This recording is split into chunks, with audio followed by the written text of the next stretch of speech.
Para você ter uma ideia com quem acabamos de conversar. Na sequência, mais uma conversa importante, às 11 horas e 32 minutos. Nós vamos conversar agora, na sequência, com o economista Carlo Barbieri. Ele vai conversar conosco, inclusive falando sobre o estado de São Paulo e o protagonismo que pode assumir o estado de São Paulo diante do momento pós-pandemia no setor de exportação.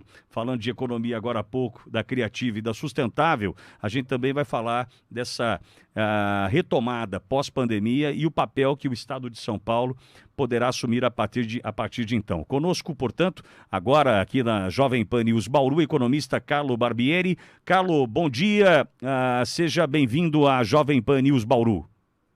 Bom dia, prazer estar com vocês aí na cidade gloriosa de Bauru. Você não está no Brasil, Carlo? Não, eu estou nos Estados Unidos, uma cidade chamada Boca Raton, na Flórida. Boca Raton. Antes de entrarmos no nosso assunto, como está a situação aí, como vocês têm enfrentado o Covid-19, as informações que chegam dos Estados Unidos, aliás, tratando em especial do epicentro, né, Nova York, são bastante tristes, viu, Carlos? Realmente, os Estados Unidos ele conseguiu atingir 25% do problema a nível mundial, né? Os Estados Unidos ele teve duas fases de informação sobre o vírus, né? Na primeira fase, a China e a Organização Internacional do Comércio não admitiram que era um vírus transmissível. Então, isso fez atrasar o processo de fechamento das fronteiras. E entrou uma quantidade muito grande de pessoas vindas da China e até outros países que transmitiram. E agora o que se descobriu essa semana é que, antes disso, já tinham até mortes no dia 19 de janeiro pelo vírus na Califórnia, particularmente em Los Angeles. Então, na verdade, os Estados Unidos foi pego assim, desprevenido para essa situação, principalmente porque ele não teve, por um lado, a informação e houve uma resistência interna ao fechamento, principalmente dos voos da China, por razões políticas, e isso atrasou ainda mais a defesa. E hoje os Estados Unidos está na situação que você falou muito triste, são praticamente 1/4 dos infectados no mundo estão aqui. Carlos, agora no foco da nossa conversa, você economista, analista político, presidente do Oxford Group, né? Atua aí há mais de 30 anos nos Estados Unidos, falando já de um momento pós-pandemia. Afinal de contas, ele chegará, né? Inclusive comercial de banco aqui no Brasil, a gente tem acompanhado, isso vai passar, sem dúvida alguma. E qual é o papel que assume o estado de São Paulo, já que é um estado que lidera o ranking como os que mais exportam há alguns anos, qual é o papel que o estado de São Paulo pode assumir pós-pandemia, Carlos? Eu acho que São Paulo tem tudo para ser não só o líder no Brasil, para dar soluções realmente interessantes, como o líder de todas as Américas, porque do ponto de vista, São Paulo tem dois grandes campos de atuação, a produção rural e a industrial, certo? Nos dois, São Paulo lidera. Do ponto de vista rural, o pós-pandemia vai encontrar um mundo, de alguma maneira, com necessidades de produtos agrícolas que não poderão ser atendidas nem pelos Estados Unidos no seu todo, certo? Porque houve uma limitação na produção, em função de tudo que está acontecendo. Aqui nos Estados Unidos, onde saiu até uma notícia de que há várias fazendas que estão fechando, porque os trabalhadores têm medo de trabalhar, né? E, aparentemente, o Brasil foi menos atingido na produção rural. Então, essa é uma boa oportunidade para São Paulo entrar com mais disposição na exportação de produto agrícola. Na indústria, eu acho que São Paulo pode liderar um movimento importante.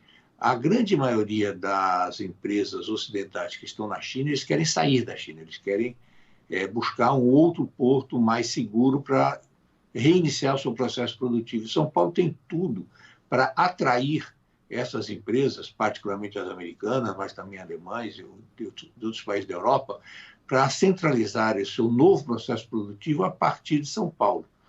A São Paulo tem capacidade industrial, tem instalações, tem operário altamente qualificado, tem dinâmica.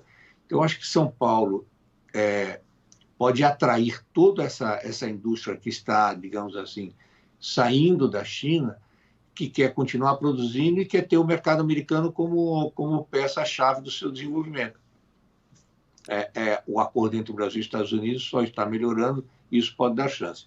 Independentemente disso, se a gente lembrar que São Paulo sempre foi o grande produtor, você lembra que até a entrada daquele senhor que presidiu o Brasil durante alguns anos, certo? Uhum. São Paulo era o grande polo exportador de produtos manufaturados. Os Estados Unidos importava 73% do Brasil em manufaturados e semi-elaborados. São Paulo liderava isso aí. E eu acho que agora que não há mais essa intenção de vetar os Estados Unidos no comércio exterior pelo atual governo, muito pelo contrário, São Paulo pode também sair da frente e fortalecer a sua indústria entrando no mercado americano. Agora, Carlos, nós sabemos que há uma capacidade, um momento de ociosidade da indústria gigantesco por conta desse momento de pandemia. Havia ainda uma capacidade ociosa por conta de uma recuperação lenta até por parte da economia local aqui no Brasil, pós-crise de 2014, né, no final do governo do PT, que você elegantemente mencionou há pouco. E eu sempre tratei com um certo receio a musculatura do nosso país do ponto de vista de tração para tentar se movimentar e sair dessa condição de crise. Entretanto, se fizer esse recorte, como você muito bem coloca, destacando o estado de São Paulo, eu quero crer que nós temos condição, via São Paulo, de crescer os 5% previstos num futuro pós-pandemia, depois de 5%, 6% de queda. Haja vista uma movimentação no setor de qualificação, por parte do Senai e outras instituições, e também da própria indústria, que tem, sim, esse movimento ocioso de pós-crise e agora pandemia. São Paulo realmente tem condição de tracionar e sair disso e, estabelecendo essa relação comercial próxima com os Estados Unidos, entrar nesse ritmo de recuperação rápido, Carlos?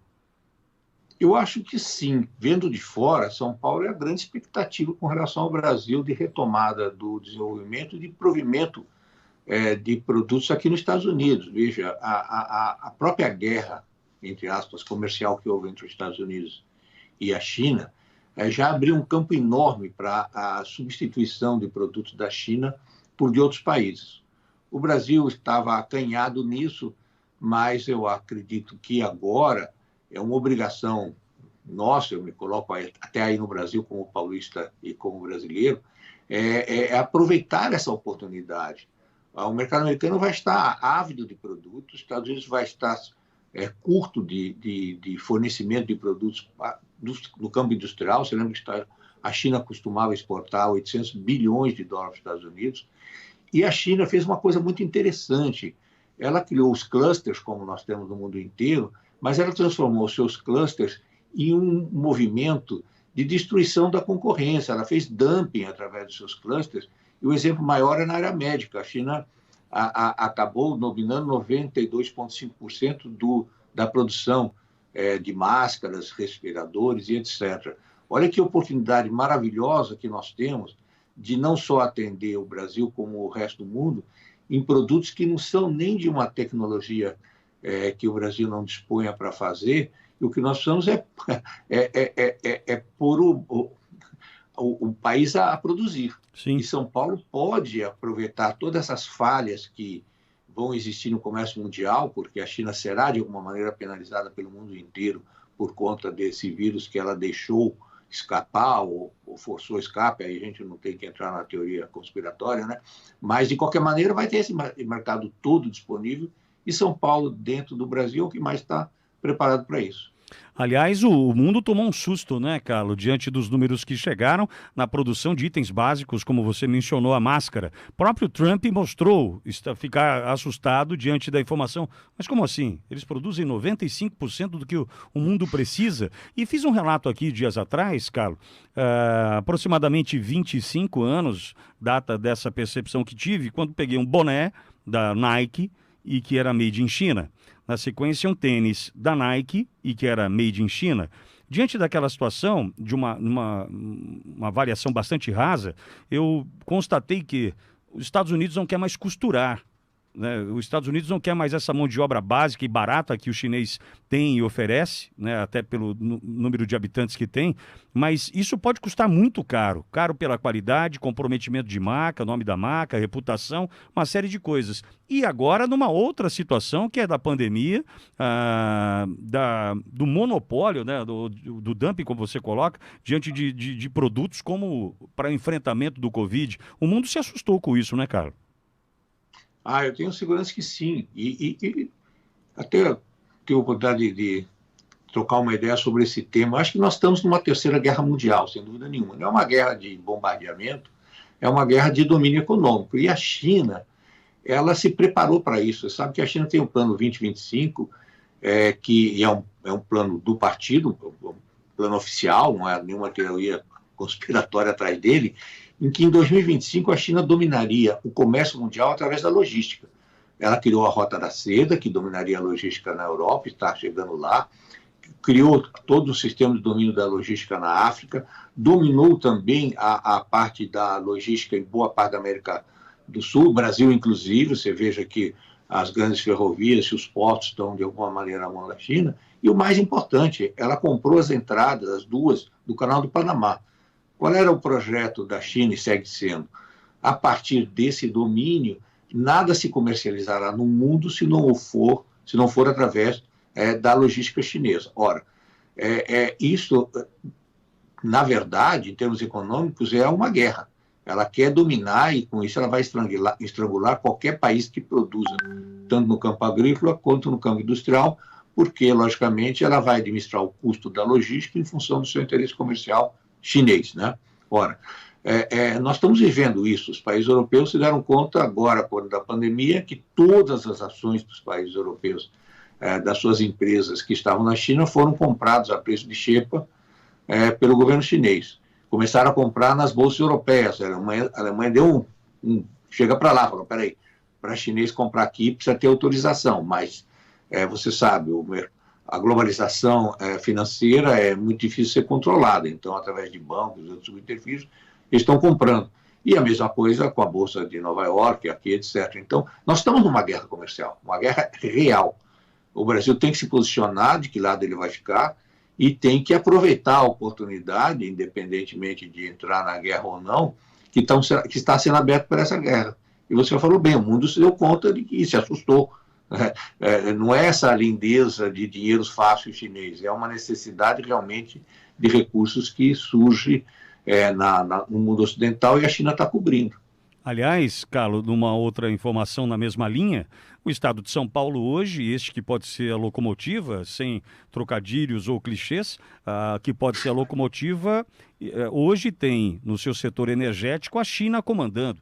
Nós temos a CPFL Paulista, essa importante companhia, que em função da necessidade do chinês aprender a lidar com o setor hidrelétrico, veio buscar know-how aqui no Brasil. Só que a busca do know-how passa pela compra de parte de uma companhia de um serviço essencial e sem concorrência. Aos riscos que corremos nesse sentido, não criando guerra, em hipótese alguma, mesmo porque a relação comercial tem que ser mantida com muita clareza, mas como se torna frágil a relação e dependente em setores cruciais, não é, Carlos? Aí você vê que a China, ela está partindo para... Tem três potências aí. A China que se alia à Rússia, em vários aspectos, e os Estados Unidos. O que é que... vejam o setor elétrico que se abordou com muita felicidade, certo? Os Estados Unidos não está preparado para esta guerra. A Rússia demonstrou que ela pode desativar o sistema elétrico americano em questão de décimos de segundo. Você deve se lembrar, o ano passado, quando os Estados Unidos desativou, com um pouco de tecnologia que ele tem, o sistema elétrico da Venezuela, a Rússia pegou e desativou todo o sul do continente, Argentina, Paraguai, Uruguai, etc. Precisou haver um clamor para eles reativarem, porque não havia forma, digamos assim, operacional que resolvesse, que era um curto-circuito eletrônico criado por hackers, teoricamente, da Rússia. Bom, aí o que a Rússia fez? Ela desativou Nova York. Os Estados Unidos está 10 anos atrasado no sistema de defesa. Os Estados Unidos está colocando 800 bilhões de dólares para, até o final do ano que vem, estar preparado para se defender. Então, a Rússia tem a tentação de dominar o mundo pelo domínio que ela tem hoje da área da informática. A China, pelo controle físico, que ela tem recursos. Você lembra que a China tem hoje, depois de tudo que ela gastou com esse ano passado, ainda 1,2 trilhões de dólares em títulos do Tesouro Americano disponíveis no seu caixa, certo? Então, é uma guerra interessante que o Brasil deve acompanhar. Ele não deve entrar na guerra, ele deve usar as oportunidades de guerra e a partir daí, com isso, dá uma taxa de desenvolvimento para o Brasil muito maior do que seria apenas para o mercado interno, que foi a tese do nossos governos anteriores aí, do PT, que eles entendiam. Você lembra que o Lula publicamente disse que ele iria evitar a exportação, porque na cabeça, digamos, modesta dele, quando você exporta um produto, palavras dele, você tira da mesa do brasileiro. Então, o que politicamente o governo do PT fez? Vamos desarticular a indústria, impedindo ela de exportá-lo, jogar o dólar de quase 4 quando ele assumiu para 1,60, e com isso, de alguma forma, o que aconteceu? Nós tivemos a destruição da indústria brasileira, forçada, porque ela passou a dispor de um mercado interno punjante na época, com muito dinheiro colocado à disposição, todo mundo se endividou para comprar, mas com isso a indústria perdeu competitividade, porque ela não precisava concorrer com a empresa estrangeira, porque foram criados uma série de mecanismos, e não conseguia exportar porque o dólar estava baixo. Foi uma política inteligente, competente, tirou o Brasil como exportador mundial, fez o Brasil voltar ao Brasil colônia, exportador apenas de produto agrícola, dentro daquela, digamos assim, visão um pouco míope, né, de que quando você exporta, você tira do brasileiro, mas foi bem sucedido, que o governo PT queria, que acabar com a indústria, ele realmente conseguiu. Se esforçou, e eu vejo nos Estados Unidos. Hoje, os Estados Unidos representava 26% da exportação do Brasil quando o Lula assumiu, e a Dilma deixou com 11%. Esse é só um dos setores que passou por um desmonte terrível nessa era PT. Carlos, eu quero, em função do tempo, eu preciso encerrar uma conversa que duraria horas aqui, até pela qualidade e pela oportunidade ímpar de te ouvir. Você trazendo informações importantes, ponderações que fazem refletir, mostrando a importância de São Paulo neste momento. Nós estaremos atentos a isso e já te convido a participar novamente conosco para ampliarmos essa discussão, Carlos. Positivo. Vai ser um prazer estar contigo novamente no dia que você quiser. Muito obrigado. Agradeço a atenção do economista e analista político Carlos Barbieri, conversando conosco na programação da Jovem Pan. 11 para o meio-dia. Tem um intervalo rápido. Na volta tem mais uma pauta importante para você no Ligado na Cidade. Ligado na Cidade.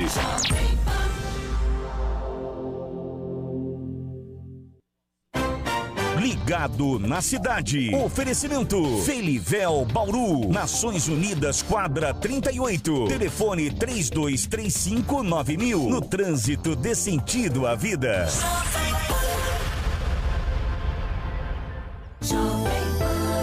Alnova informa a previsão do tempo. Até domingo, tempo estável, com céu claro a poucas nuvens na grande maioria do estado de São Paulo devido à atuação de uma massa de ar mais seca. Temperaturas estáveis. Alnova 0800 941 1901. Acesse www.alnova.com.br. Alnova, nutrição para quem entende de criação. Dica Alnova para nutrição animal. No Brasil, a maioria dos bovinos é criada a pasto. Com a chegada do outono, as chuvas começam a diminuir, fazendo com que as pastagens fiquem maduras e secas. Com isso, a proteína do pasto diminui e pode diminuir o ganho de peso dos animais. Porém, a solução é simples. Forneça suplementos ou rações que corrijam a deficiência de proteína das pastagens. A Alnova conta com uma ampla gama de produtos para cada época do ano. Venha nos visitar em nossa loja fábrica na rua Luiz Fernando Rocha Coelho, quadra 9, na Marginal da Rondon, quilômetro 339, em frente à Polícia Rodoviária, em Bauru. Mais informações, ligue 0800 941 1901 ou ou www.alnova.com.br. Rádio Jovem Pan News, Bauru. 97.5. 97.5. A rede da informação. A Rede Óticas Diniz está de portas abertas novamente. A nossa equipe está preparada para receber você com todo o cuidado necessário para combater o coronavírus, sem aglomerações e com o reforço na limpeza das lojas. A Ótica Diniz está sempre preocupada